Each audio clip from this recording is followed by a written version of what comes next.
Hi there, everybody. Welcome to the Surviving His Sex Addiction. Hi there. Let me try that again. Hi there, everybody. Welcome to the Surviving His Sex Addiction and Betrayal show, and quarantine. Right?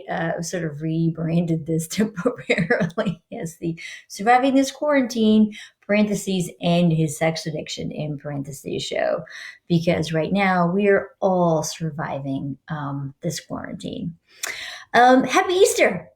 Whatever your spiritual or religious beliefs are, I think there's something to be felt and appreciated by the Easter story, which is a resurrection story. And so I thought today, and actually, I didn't intentionally do this when I said that I was going to talk about my story this week. But of course, I am, because it's Easter, and Easter is resurrection, and my story is a resurrection story, as is yours. If you are a woman or a partner of a sex addict or have been betrayed and you are in the middle of your own comeback and trying to figure out what to do with your life. And today, I get a lot of questions. I have I often get questions from clients or from people online. I love to share pictures of Jeff and me, and who's my husband.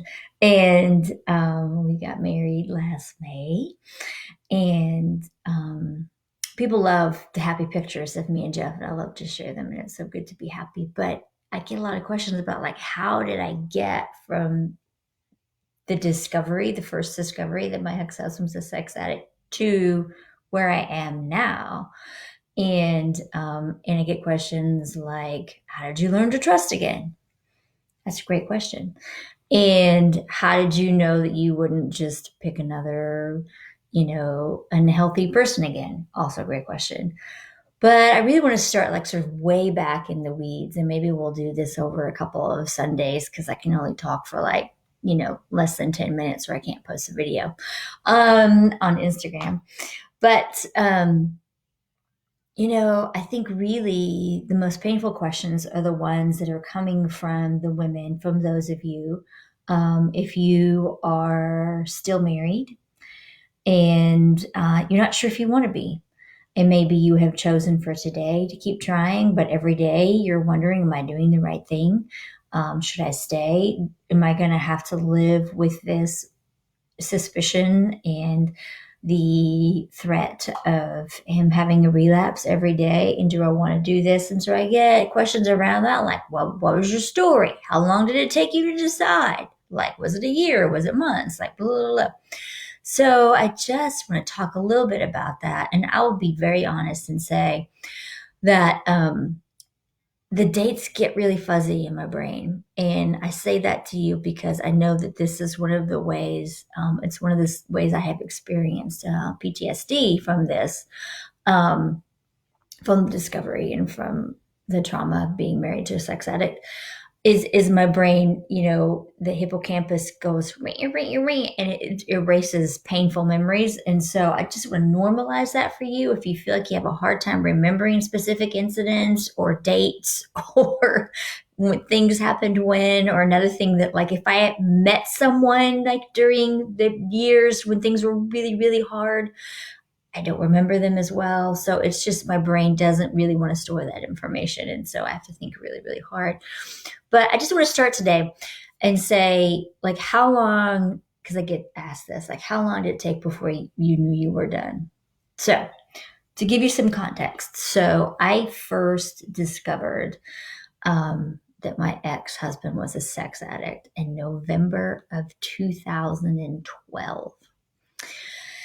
And I knew then that's what it was, but I really had no idea what it was, and I didn't know, like, I wasn't really ready either. I don't think I was really ready to, like, do the hard work. And I think often this happens is, a lot of times you find this a little bit of information and the brain's like, oh, no thanks, no thanks, I don't want to deal with that. And that's one of the reasons why partners of sex addicts were labeled as co-addicts or codependent, was because of that. not wanting to deal with what was happening and not wanting to talk about the elephant in the room and staying in denial. And the thing is, maybe it is denial, but it's also a trauma response. Like, we don't want to remember or deal with painful things. That is a natural human coping response to trauma. Okay. So I want to normalize that for you. So, November of 2012, it wasn't until I had another discovery in March of 2015 that I said, okay, I have to do something about this. So, what was that? So, November was like, it was like 2.5 years. I can't even really do the math. That's probably wrong. But anyway, it was a good period of time. And during that time, I was still active alcoholic, drinking a lot. Um, certainly started my drinking certainly got much worse after I discovered what my husband was doing, and so it took like 2.5 years before I was really ready to deal with it. And then 2015 in the spring, it's like, okay, I'm ready to start dealing with this. What does that mean? And then I spent probably another 3 or 4 months trying to find the right person to help me. And finally, somehow, ended up getting my ex-husband to go get some help, to go away to get help. And it was really hard for me to do that. I mean, like, I felt like it was too much to ask for him to go away to get help. And I'm telling you all this story because I want to normalize your experience. I want to normalize the struggle to ask for what you want and to feel like it's too much and to feel like, and I remember feeling like I didn't, like I was protecting him, right? I didn't want to have him deal with the hard things because I knew it was going to be painful. And I knew that like his own childhood trauma had led to what was going on in his life.